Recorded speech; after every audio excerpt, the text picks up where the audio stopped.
Setelah 200 meter, belok kanan. Bila tukar satu uang kripto USD.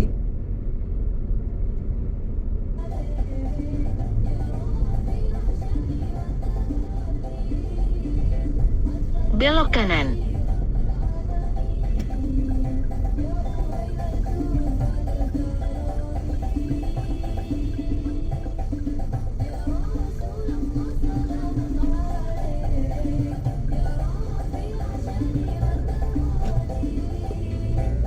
Setelah 200 meter, belok kanan.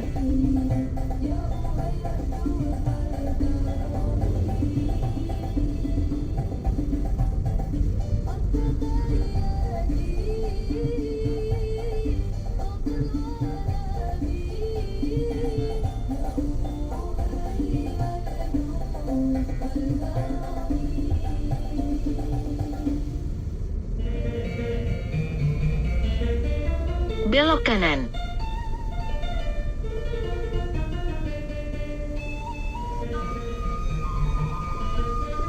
Para miyarsa kakung Sumawana Putri ingkang dahat kinurmatan, sampun sowan wonten ngarsa panjenengan sedaya radio dakwah Islam minangka kebanggaanipun umat Islam Jawa Tengah. Radio dakwah Islam terdepan dalam dakwah. Setelah 300 meter, belok kanan.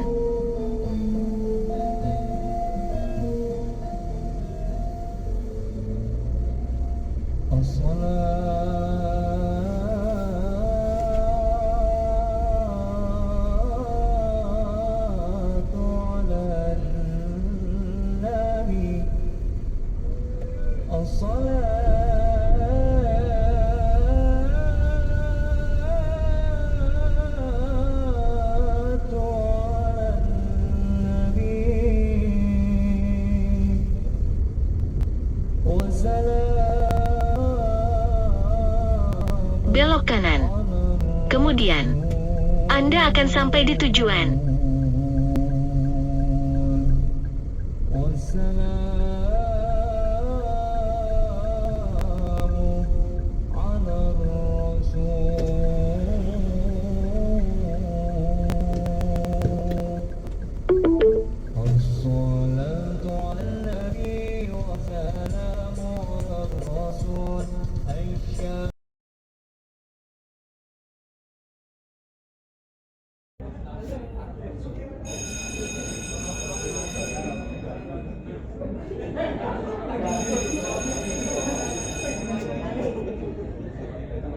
Perhatian, selamat siang semuanya.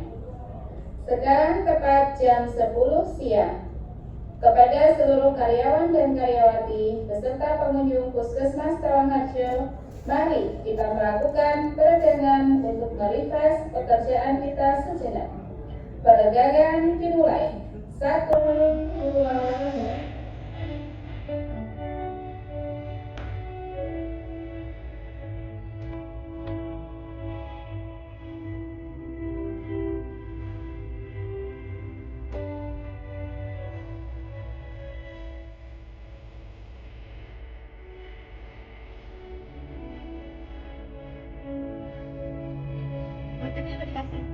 Ini mau saya kasih, Bu. boleh.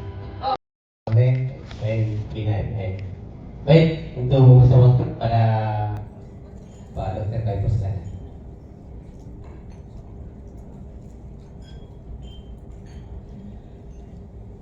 Assalamualaikum warahmatullahi wabarakatuh. Alhamdulillah pada kesempatan yang berbahagia ini saya diberi kesempatan untuk bisa memberikan materi. Sebelum saya memberikan materi, mungkin mohon maaf, kebetulan sebenarnya yang memberikan materi adalah kepala rumah sakit kami, yaitu Kolonel Dr. Hilmi SPOT. Karena satu dan lain hal, karena ada kedinasan untuk ke Jakarta, maka kami diminta untuk mewakili beliau.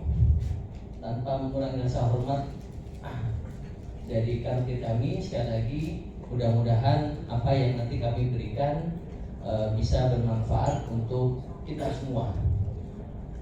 Pada kesempatan yang berbahagia ini mungkin perkenalkan, tak kenal maka tak sayang. Nama saya singkat padat ya, Soleh gitu aja. Kebetulan kami spesialis neurologi, alhamdulillah kami sudah menempuh subspesialis neurointervensi.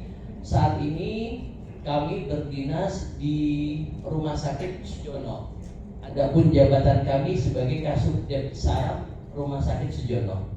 Mungkin siapa tahu dari rekan-rekan sekalian ada yang dari Magelang ya, menurut saya ya, yang hadir pada kesempatan yang berbahagia ini. Kalau tadi yang saya lihat hampir dari seluruh jajaran di Jawa Tengah dan dari DIY. Mungkin siapa tahu nanti kalau di Magelang bisa silaturahmi, kami sangat senang sekali. Mungkin untuk mempersingkat waktu, nanti sambil berjalan siapa tahu ada yang ingin diskusi atau menanyakan panjang lebar, nanti sambil berjalan. Untuk mempersingkat waktu, pada kesempatan yang berbahagia ini kami akan membawa materi tentang civil military koordinasi. Seperti tadi yang telah dikatakan bahwa sebagai prolog ya,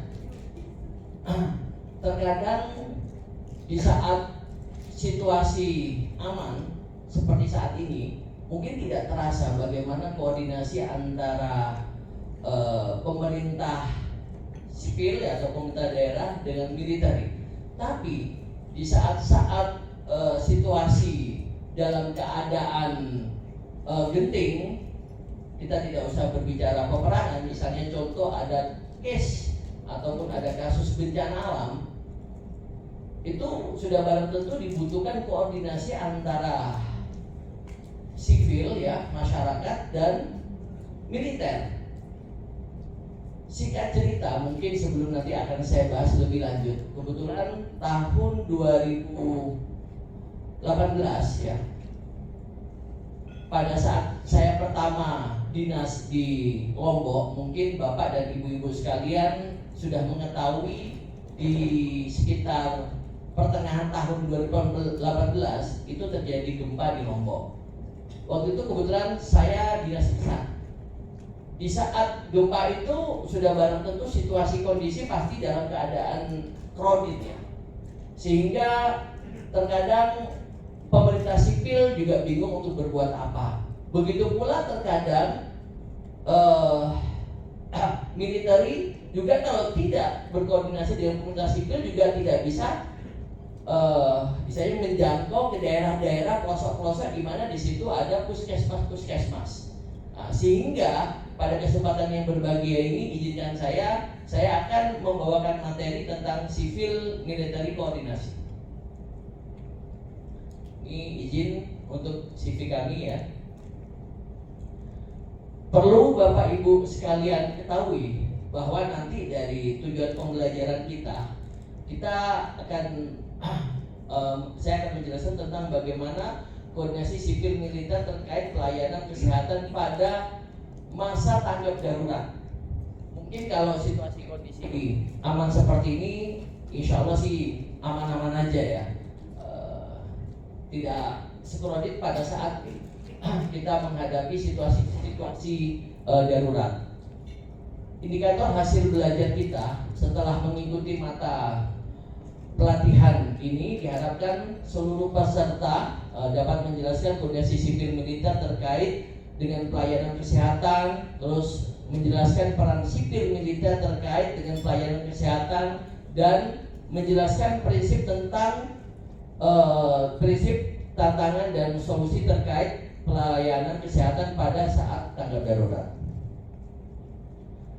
Adapun pokok bahasan ada sekitar 8, yaitu pendahuluan, dasar hukum, definisi, peran kerjasama sipil militer, prinsip-prinsip koordinasi sipil militer, terus nanti kami akan membahas tentang studi kasus, terus tantangan, solusi, dan kesimpulan.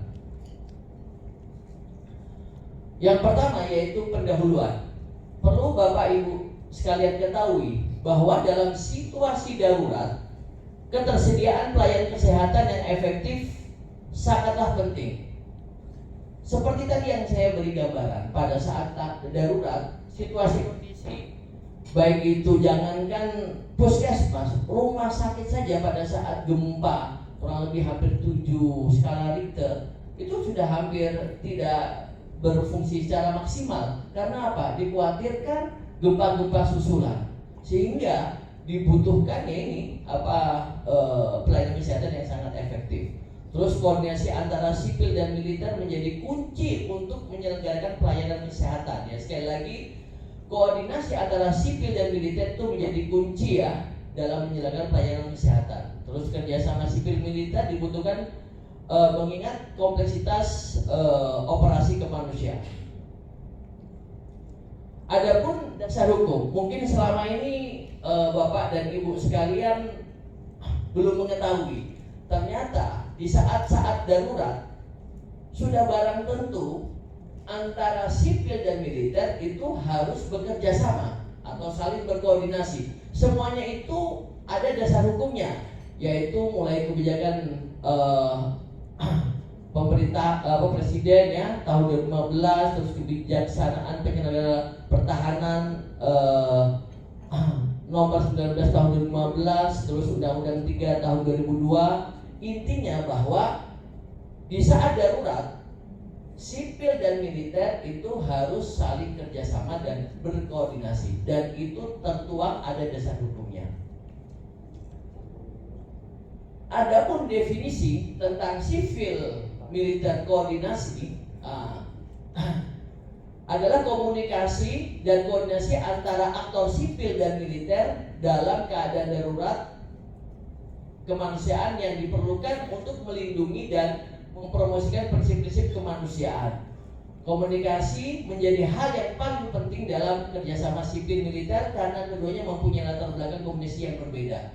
Perlu kita ketahui, mohon izin bapak-bapak dan ibu-ibu sekalian, saya berdiri di sini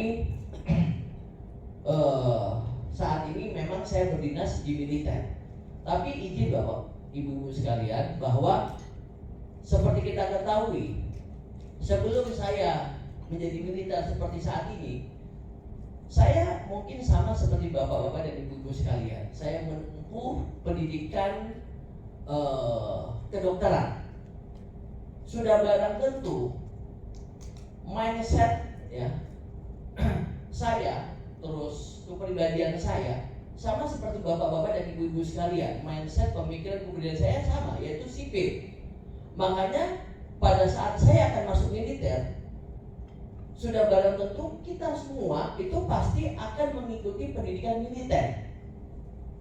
Waktu itu saya pendidikan militer kalau di tahun 2007 di Akmil ya. Perlu bapak-bapak dan ibu-ibu ketahui bahwa pendidikan militer itu tujuannya tidak lain tidak bukan untuk merubah kepribadian sipil menjadi kepribadian militer. Yang mana di situ akan dipelajari tentang disiplin, loyalitas, jiwa korsa, dan bla bla bla. Intinya yang mungkin mohon maaf selama ini kita itu istilahnya mungkin dengan atasan kurang bisa menghargai. Artinya apa? Karena kita sudah terbiasa untuk diskusi. Mungkin seperti itu ya Bapak Ibu sekalian ya. Sama waktu pas kita kuliah adalah karena yang sudah biasa. Akan tetapi kalau yang di militer sekali itu ada perintah, suka tidak suka kita harus melaksanakan. Ya semuanya pasti ada plus minusnya. Akan tetapi yang ingin saya beri gambaran bahwa memang di situ ada perbedaan antara sipil dan militer. Kalau bahasa kita di Islam itu sudah sunatullah ya. Artinya kita tidak usah mencari perbedaan, akan tetapi nanti kita ingin mencari persamaan dalam bentuk koordinasi. Nah ini dia gambaran tentang civil military koordinasi operation spektrum ya. Gambarannya untuk koordinasi itu ada cooperation, yaitu kerjasama dengan bagaimana kita hidup berdampingan ya. Ini kurang lebih gambaran perbedaan kerjasama dan koeksistensi ya, hidup berdampingan dalam konsep civil military koordinasi. perlu bapak-bapak dan ibu-ibu ketahui bahwa kalau pada situasi kondisi peacetime ya, situasi kondisi tenang seperti saat ini, seperti tadi yang kami sampaikan, mungkin bapak-bapak dan ibu-ibu sekalian tidak bisa, tidak merasakan bagaimana situasi kredit ya, bagaimana situasi genting. Tapi di saat situasi combat ya, dalam hal ini misalnya kita ambil contoh dalam situasi kondisi bencana alam, itu sudah barang tentu pasti berbeda. Kalau pada saat situasi aman ya, itu cuma dibutuhkan cooperation, yaitu kerjasama ya. Bagaimana pada saat kerjasama kita hanya fokus ya, bagaimana meningkatkan pelayanan, bagaimana meningkatkan mutu kesehatan, bagaimana kita meningkatkan hal-hal yang lebih banyak untuk kemajuan bersama. Akan tetapi di saat situasi kondisi kredit, di situ dibutuhkan suatu koordinasi antara sivil dan militer. Makanya pada kesempatan yang berbahagia ini, saya ingin mengajak bapak-bapak dan ibu-ibu sekalian, bagaimana kita bersama-sama. Mungkin saya yakin waktu itu kalau tidak salah yang gempa di Jogja tahun 2006 ya, mohon maaf ya. Saya yakin mungkin juga ada yang bisa merasakan atau mungkin juga mohon maaf menjadi pelaku sejarah juga di saat waktu gempa Jogja ya, saya yakin. Di situ situasi kondisi dibutuhkan koordinasi antara sivil dan militer. Perlu bapak-bapak ibu-ibu ketahui bahwa perbedaan antara civil military koordinasi dengan UN CIMIC ya, kurang lebih kalau yang civil military koordinasi ini antara pemerintah daerah dan military, akan tetapi kalau ini UN CIMIC ini sudah mengikut sertakan dengan PBB ya, dalam hal ini Persatuan Bangsa-Bangsa. Sudah barang tentu nanti ada negara-negara asing yang akan ikut membantu pada saat penanganan bencana. Misalnya mungkin Bapak Ibu-ibu ketahui pada saat gempa di Aceh kurang lebih tahun 2004 itu banyak sekali negara-negara asing yang ikut serta dalam hal penanganan bencana tersebut. Adapun 5 tugas utama sivil militer koordinasi dalam penanggulangan bencana, yaitu yang pertama membangun dan mempertahankan komunikasi dengan aktor militer, terus 2 membentuk mekanisme pertukaran informasi dan aksi kemanusiaan dengan kekuatan militer, membantu negosiasi di bidang-bidang penting interaksi militer, terus mendukung pengembangan dan penyebaran panduan spesifik untuk interaksi komunitas kemanusiaan dengan militer, dan 5 memonitor aktivitas pasukan militer dan memastikan dampak positif pada komunitas kemanusiaan. Intinya bagaimana kita membangun civil military koordinasi, tujuannya tidak lain tidak bukan agar ada sebuah komunikasi yang efektif, efisien, sehingga di saat kondisi-kondisi combat atau di saat kondisi-kondisi darurat tidak ada lagi kekosongan di dalam memutuskan atau dalam mengambil langkah-langkah strategis. Situasi diperlukan ya, kerjasama sipil militer ya, pada saat operasi militer sedang berlangsung atau diantisipasi akan terjadi di daerah tersebut. Terus kerjasama sipil militer diperlukan untuk perencanaan kontingensi. Terus aset militer dan pertahanan sipil diperlukan untuk mendukung tanggap darurat. Aktivitas tanggap darurat yang melibatkan kekuatan militer, para aktor kemanusiaan tidak memiliki kapasitas sipil militer koordinasi yang diperlukan. Bapak-bapak, ibu-ibu sekalian ketahui bahwa sistem pertahanan kita ini adalah sistem pertahanan harga merata, di mana mungkin kita ketahui kalau kita flashback ke belakang, sejarah Indonesia tidak lepas dari mungkin kita ketahui Panglima Besar Jenderal Sudirman, di mana kita ketahui bahwa pada saat perjuangan tersebut Panglima Sudirman bersama prajurit menyatu dengan rakyat itu menggambarkan bahwa TNI ya, khususnya TNI dan tentunya kita semuanya, TNI dan Polri, itu bersama-sama dengan rakyat. Tidak mungkin kita bisa menanggulangi ataupun bisa keluar dari semua permasalahan tanpa bersama-sama dengan rakyat. Itulah gambaran bahwa apapun yang mungkin dimiliki oleh TNI itu semuanya berasal dari rakyat.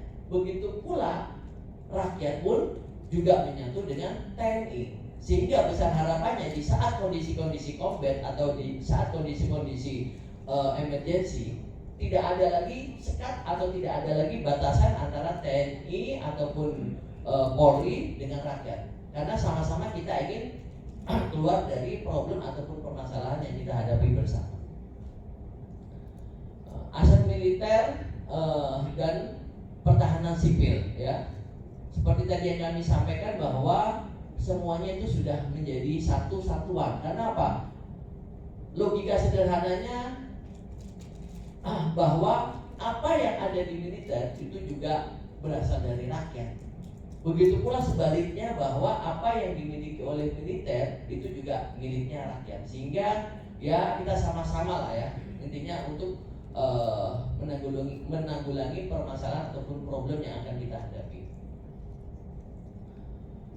Kriteria aset militer dan pertahanan sipil memberikan keuntungan lebih dalam hal kemampuan dan ketepatan waktu, memenuhi persyaratan yang sangat spesifik, melengkapi kemampuan sipil, digunakan dalam waktu yang terbatas tanpa biaya kepada negara yang terdampak ya.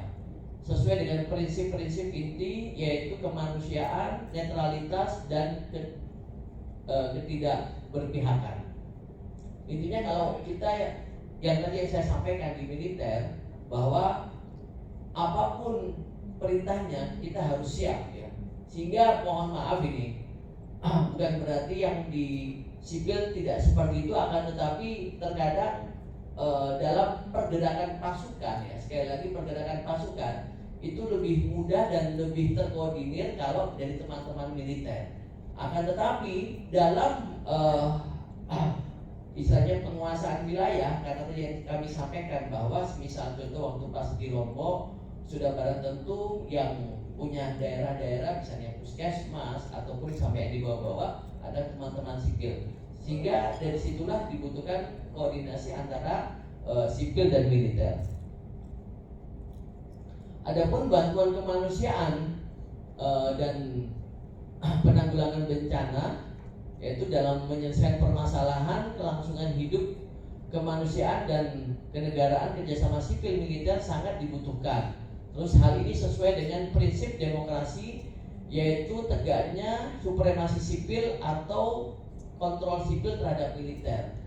Intinya bahwa kita militer ini tunduk dan patuh kepada pemerintah, sehingga tidak ada lagi militer berjalan sendiri, sipil berjalan sendiri, tidak. Akan tetapi seperti yang kami sampaikan, itu dibutuhkan koordinasi antara sipil dan militer. Tadi sebelum saya memberikan materi, saya sempat ngobrol sama Bu Sufatmi ya, bahwa terkadang mungkin mohon maaf ini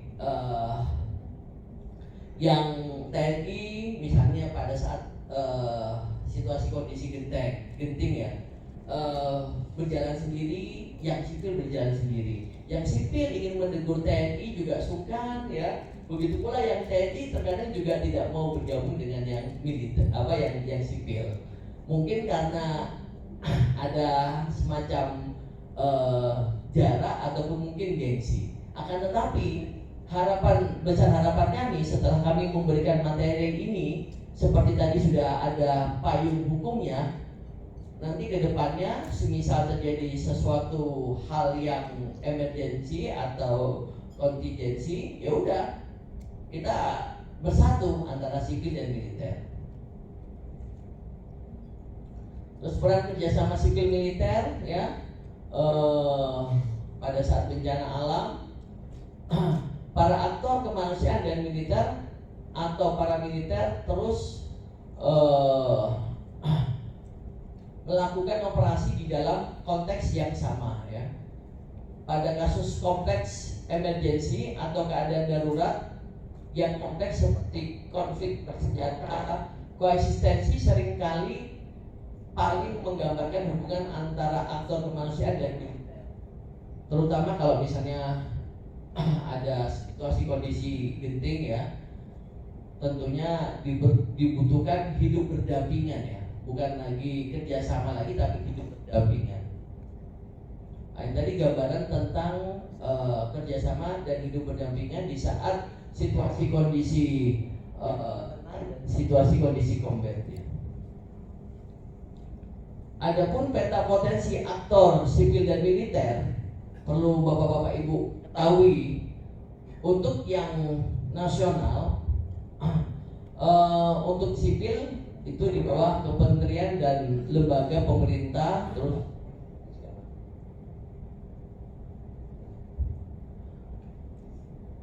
tentunya di bawah Kementerian Kesehatan.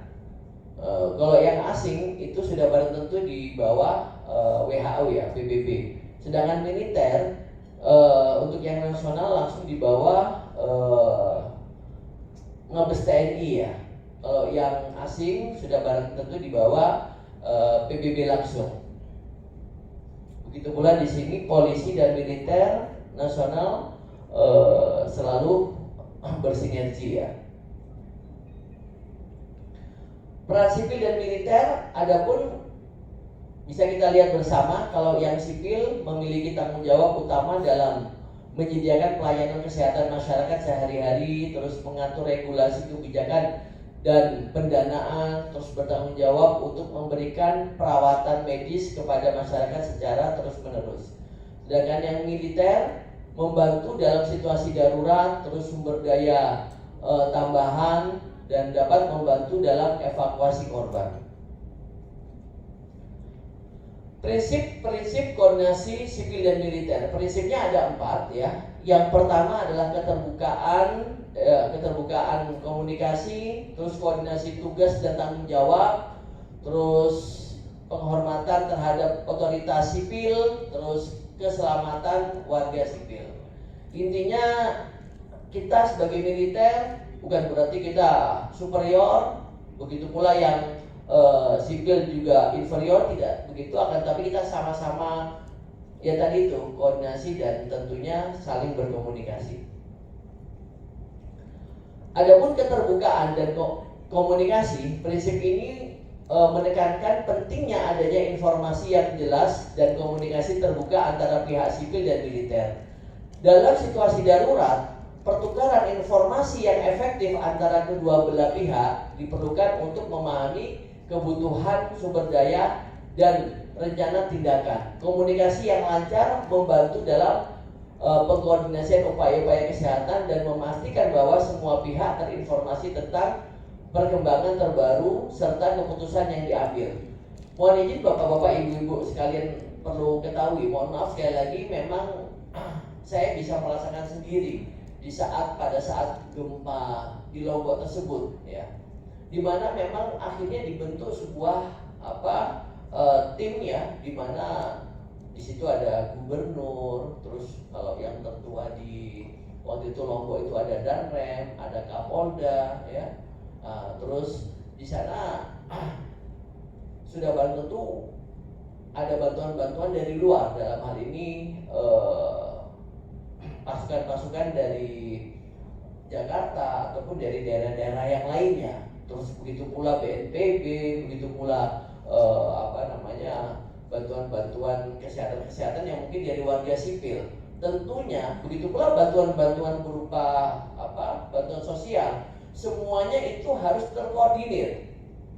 Mungkin mohon izin Bapak-bapak, Ibu-ibu bisa bayangkan kalau tidak terkoordinir. Mungkin mohon izin Bapak-bapak, Ibu-ibu, waktu itu sempat mendengar waktu pas kejadian gempa di Palu ya kalau nggak salah. Akhirnya apa? Bantuan ya tidak sampai ke masyarakat yang membutuhkan. Kenapa? Dicegat gitu loh. Artinya apa? Ya tadi itu tidak ada koordinasi antara sipil dan militer gitu loh. Sehingga apa? Yang seharusnya penanganannya bisa lebih efektif, efisien, bisa cepat, akan tapi karena tidak ada koordinasi, ya mohon izin mungkin maksud dan tujuannya baik. Misalnya orang-orang yang dari luar ingin membantu, akan tetapi ya tadi itu, kalau sudah kondisi seperti itu, semuanya merasa bahwa mereka semuanya butuh kan seperti itu. Sehingga mau tidak mau dibutuhkan bagaimana koordinasi yang baik. Ini untuk siklus manajemen informasi ya, di mana yang tadi yang kami telah sampaikan bahwa ada istilahnya itu mulai dari kebutuhan informasi, terus pengumpulan informasi, terus analisis data, terus penyebaran informasi, dan sampai dengan mempertahankan pengetahuan secara situasi secara nasional. Koordinasi tugas dan tanggung jawab. Prinsip ini menggarisbawahi pentingnya pembagian tugas yang jelas antara pihak sipil dan pihak militer untuk menghindari tumpang tindih atau kekosongan dalam pelayanan kesehatan. Jangan sampai karena situasi kondisi korodit terus tidak ada yang menjadi leader, tidak ada yang mengkoordinir, tetap harus ada ya. Terus dengan menetapkan peran dan tanggung jawab masing-masing pihak secara spesifik, kolaborasi dan berjalan lebih efisien. Koordinasi tugas dan tanggung jawab ini memungkinkan pemanfaatan sumber daya secara optimal dan mencegah terjadinya kekacauan atau kebingungan di lapangan. Sekali lagi, kalau situasi kondisi aman mungkin tidak menjadi problem bagi kita untuk mengambil atau melakukan langkah-langkah strategis. Akan tapi kalau situasi kondisi kondit pasti secara psikologi semua orang bingung. Jangankan kita memikirkan orang lain, memikirkan diri sendiri sudah tidak sempat. Sehingga di situ dibutuhkan kerjasama antara sipil dan militer. Penghormatan terhadap otoritas sipil. Sekali lagi tetap ya kita harus menghargai dan menghormati otoritas sipil. Prinsip ini menegaskan bahwa militer beroperasi di bawah kendali dan arahan pemerintah sipil. Meskipun militer dapat memberikan bantuan dalam situasi darurat, mereka harus menghormati otoritas sipil yang bertanggung jawab atas koordinasi dan pengambilan keputusan. Hal ini penting untuk menjaga konsistensi, koherensi, dan legitimasi dan respon darurat yang dilakukan oleh pemerintah. Sekali lagi, kita militer wajib menghargai otoritas sipil, sehingga jangan sampai tadi kami sampaikan, oh ini superior, ini inferior, tidak ada. Sekali lagi, kita sama-sama ingin agar semuanya itu bisa terselesaikan. Keselamatan warga sipil. Prinsip ini menekankan bahwa fokus utama dari koordinasi sipil dan militer adalah keselamatan dan kebutuhan warga sipil. Sekali lagi prinsipnya ini, keselamatan dan kebutuhan warga sipil. Jangan sampai nanti kita ego-egoan, akhirnya keselamatan dan kebutuhan warga sipil terabaikan. Sebenarnya intinya di situ, sehingga dibutuhkan koordinasi. Terus setiap keputusan dan tindakan yang diambil harus mempertimbangkan dampaknya terhadap masyarakat serta upaya untuk meminimalkan risiko dan melindungi nyawa manusia. Kesejahteraan dan kepentingan warga sipil harus selalu menjadi prioritas utama dalam setiap tindakan yang dilakukan oleh pihak sipil dan militer. Ini studi kasus yaitu Topan Haiyan di Filipina tahun 2013. Pada saat itu situasi kondisi korodit sehingga dibutuhkan yang tadi bantuan dari PBB dan negara-negara di dunia ya. Nah, ini kurang lebih gambarannya bahwa pada saat bencana di Filipina yang ikut serta tidak hanya dari dalam negeri saja, tetapi mengikut sertakan PBB dan negara-negara di dunia lainnya. Ini hampir sama seperti kejadian pada saat gempa di Aceh, tsunami di Aceh kurang lebih sama. Di saat itu pemerintah Indonesia sangat membutuhkan bantuan-bantuan dari pihak asing. Untuk studi kasus yang kedua, tanggap darurat banjir yang di Jakarta pada tahun 2013, 2014, 2015 ya, dimana pada saat itu pemerintah Jakarta juga membutuhkan bantuan dari pusat dan tentunya mungkin dari bantuan-bantuan dari pemerintah daerah yang lainnya. Untuk koordinasi sipil militer dalam penanggulangan banjir di Jakarta ya, di mana di situ perlu kita ketahui ada istilahnya OMP ya, operasi militer perang dan operasi militer selain perang. Mungkin selama ini di saat situasi kondisi genting, mungkin kita militer itu ada operasi militer perang. Tapi di saat situasi kondisi keadaan aman, kita juga ada OMSP, yaitu operasi militer selain perang. Sehingga kami juga turut serta bagaimana bisa bekerja sama dengan pemerintah sipil dalam hal penanganan salah satunya adalah banjir ya. Nah, ini waktu itu gambaran pada saat banjir di Jakarta tahun 2013, 2014, 2015 ya. Sekarang tantangan dan solusi. Perlu Bapak-bapak Ibu ketahui bahwa tantangan kita, karena jujur kita ini mulai dari Sabang sampai Merauke ya, otomatis perbedaan budaya ya, itu juga terkadang merupakan tantangan ya, tapi bukan menjadi tantangan bagi kita, tapi itu menjadi persatuan Bhinneka Tunggal Ika bagi kita. Terus perbedaan prosedur ya, baik itu sipil dan militer ya, terkadang mohon maaf kalau militer kan sudah terbiasa perintah begini begitu ya, siap laksanakan ya gitu. Nah, sedangkan kalau di sipil kan masih harus ada hal-hal koordinasi ataupun mungkin ada hal-hal yang perlu dimusyawarahkan, dan terkadang itu yang harus kita cari kebersamaan ataupun mungkin itulah dibutuhkan koordinasi antara sipil dan militer. Terus perbedaan hierarki ya, antara sipil dan militer biasanya memiliki struktur hierarki yang berbeda. Dalam situasi darurat ini bisa menjadi tantangan jika tidak ada kesepahaman yang jelas mengenai siapa yang bertanggung jawab atau memiliki kekuasaan dalam pengambilan keputusan. Nah, sekarang solusinya bagaimana? Tadi tantangannya mulai dari budaya, terus hierarki ya, itu merupakan tantangan. Terus solusinya seperti apa? Solusinya ya otomatis kita harus ini latihan bersama ya, latihan bersama itu penting sekali. Sehingga di saat situasi kondisi darurat kita karena sudah latihan bersama, ya nanti kita bisa gitu loh. Kalau nggak latihan bersama ya nggak bisa. Pada saat keadaan darurat ya tadi jalan sendiri-sendiri. Terus peningkatan komunikasi antara pemerintah sipil dengan militer, terus pembentukan tim lintas sektor ya.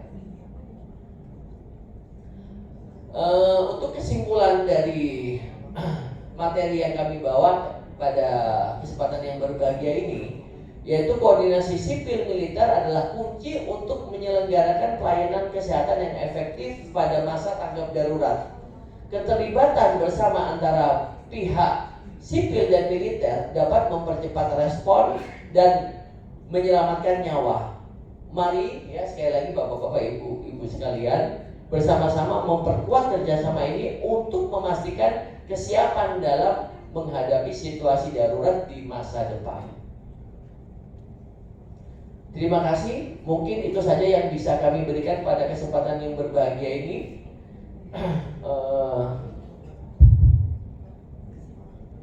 Kami serahkan ke moderator. Baik, kita plus pada materi kita hari ini luar biasa. Baik teman-teman, mungkin di antara materi yang disampaikan pada hari ini ada beberapa yang teman-teman ingin tanyakan atau belum terlalu dipahami dan mengerti. Untuk itu kami berikan kesempatan kepada teman-teman semua untuk menanyakan apa yang belum teman-teman ketahui di materi yang telah dipaparkan tadinya.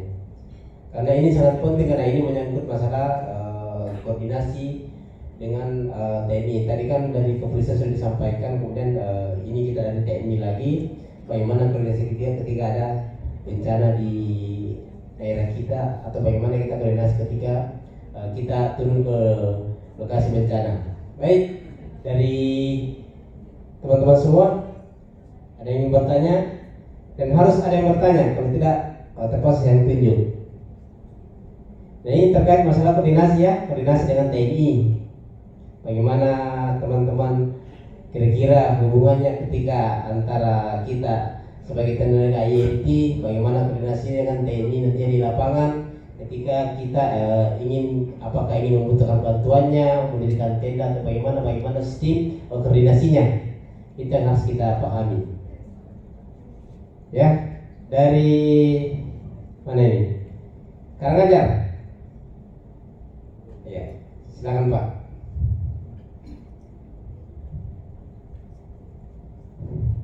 Assalamualaikum warahmatullahi wabarakatuh. Saya Mukiman, dokter dari Puskesmas Jatinegara. Untuk pertanyaan saya, ingin flashback ke belakang tentang penanganan COVID kerjasama ABRI, Polri, BNPB, dan Faskes Kesehatan. Sebetulnya kalau dikatakan tadi pembicara-pembicara yang lalu, polisi tentang penanganan kesehatan itu tergantung dari masalah utama yang ditangani. Kalau itu COVID, mestinya polisinya tentang teknis medis.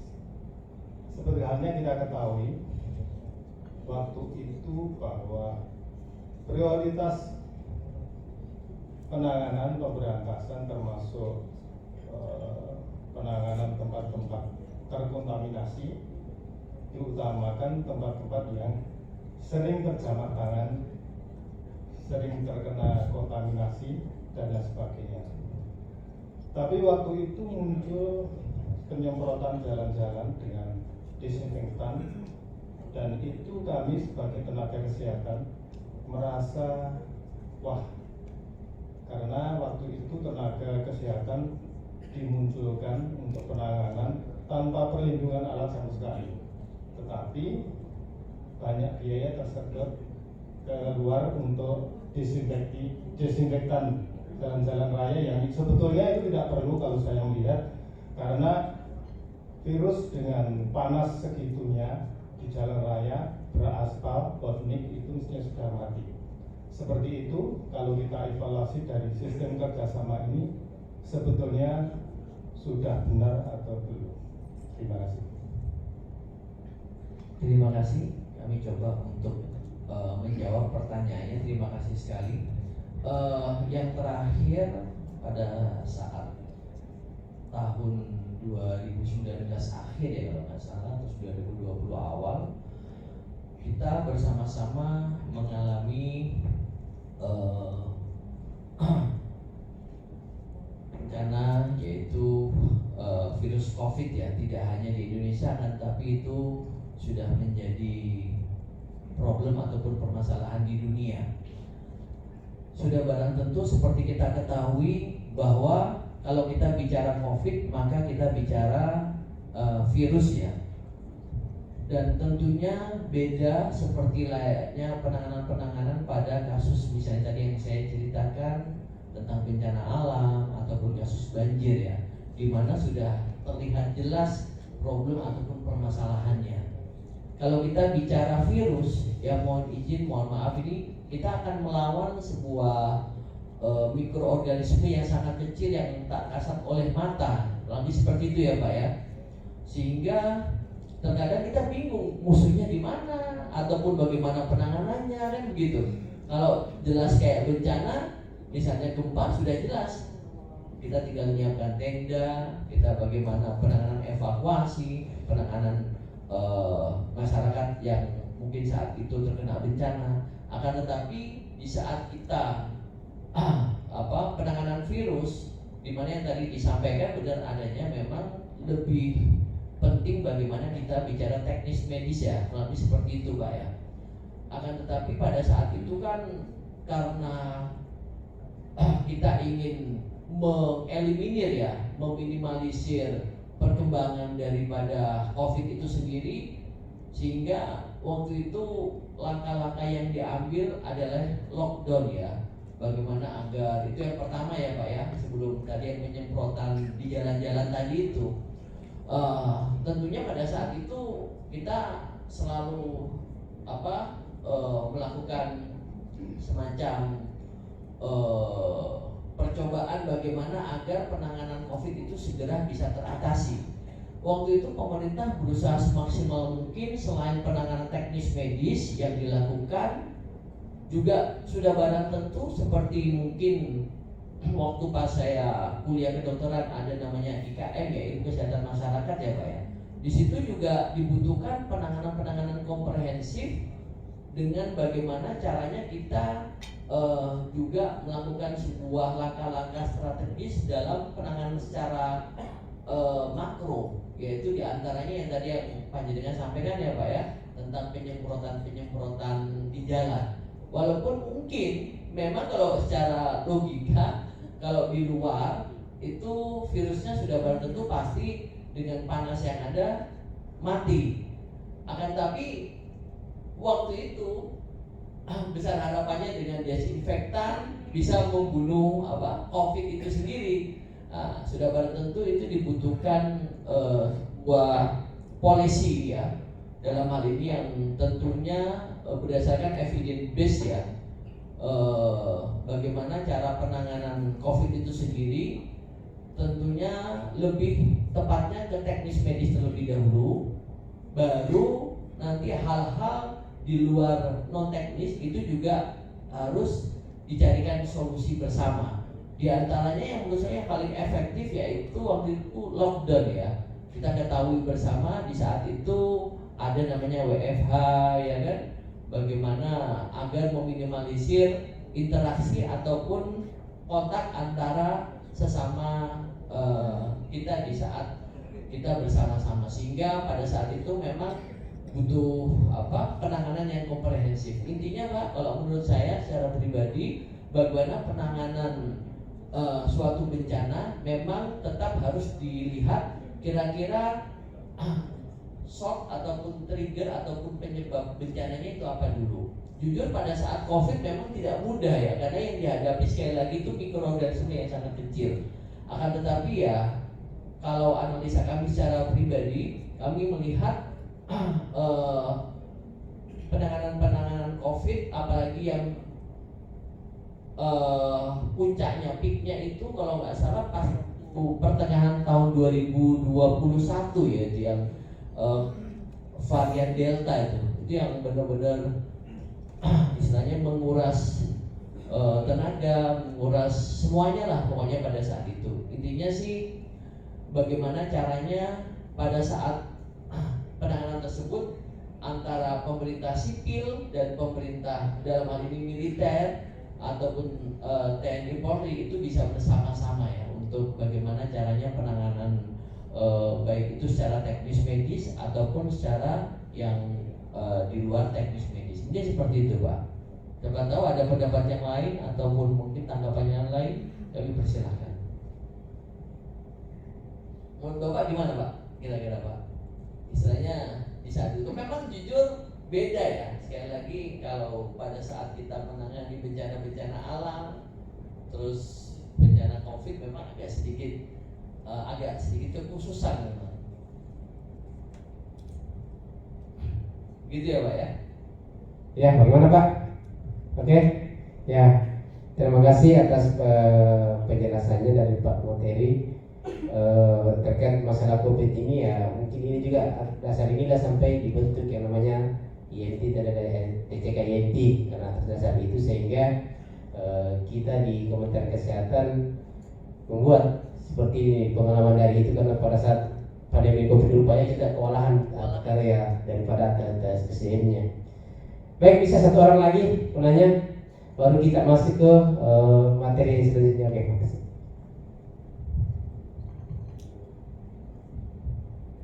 Bismillahirrahmanirrahim. Assalamualaikum warahmatullahi wabarakatuh. Waalaikumsalam. Mohon izin dokter, untuk bertanya untuk alur mekanismenya pada saat ada contoh dokter tanggap bencana banjir yang sekarang kita lagi marah-marahnya ya dokter. Nah, untuk alur mekanismenya dari puskesmas, terus kemudian kita akan berkoordinasi dengan militer itu seperti apa nih dokter? Kalau dari puskesmas biasanya kita lapor ke dinas kesehatan. Kemudian untuk melapor atau berkoordinasinya ke militernya itu seperti apa? Apakah harus dari puskesmas kita lapor ke Babinsa wilayah setempat atau lapor ke dan ramilnya atau bagaimana ya dokter? Terima dokter. Assalamualaikum warahmatullahi wabarakatuh. Wah, terima kasih. Dokter, tentunya seperti tadi yang kami sampaikan, sebenarnya tidak ada sekat di antara sipil dan militer ini. Akan tapi tadi sampaikan tentang mekanisme untuk melapor ya. Sudah barang tentu seperti kita ketahui, kalau di puskesmas itu ada koramil ya. Sudah barang tentu di sana ada danramil, ada babinsa, yang sudah barang tentu itu sudah menjadi satu satuan gitu loh. Artinya tanpa dilaporkan seharusnya kita juga sudah harus ikut serta, kurang lebih seperti itu. Sehingga nanti ada namanya laporan berjenjang dari bawah ke atas. Dalam hal ini misalnya dari Babinsa ke Danramil, dari Danramil ke Dandim. Begitu lagi dari Dandim ke Danrem sampai ke Pangdam sampai bahkan ke atas gitu loh. Intinya laporan itu memang penting kalau memang belum diketahui. Akan tapi kalau sudah diketahui, tidak usah menunggu, kita juga sudah harus bahasanya nimbrung ikut serta untuk bagaimana segera menangani problem ataupun permasalahan yang ada. Mungkin seperti itu dokter. Oke, terima kasih.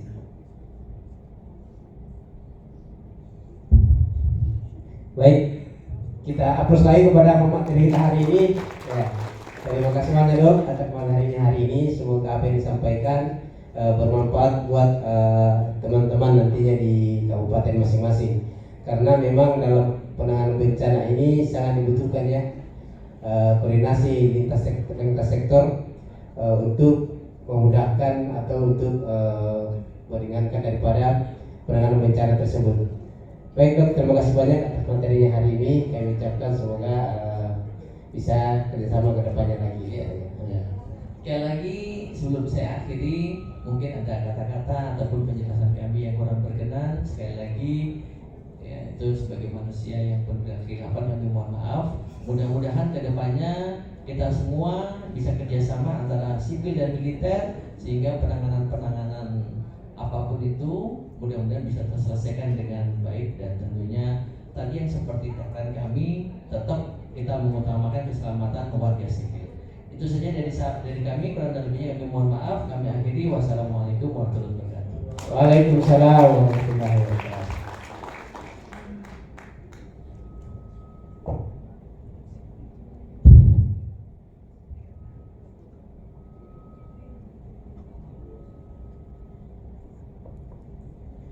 Baik teman-teman, terasa kita sampai pada materi yang kelima ya hari ini. Di sebagaimana perjanjian kita kemarin bahwa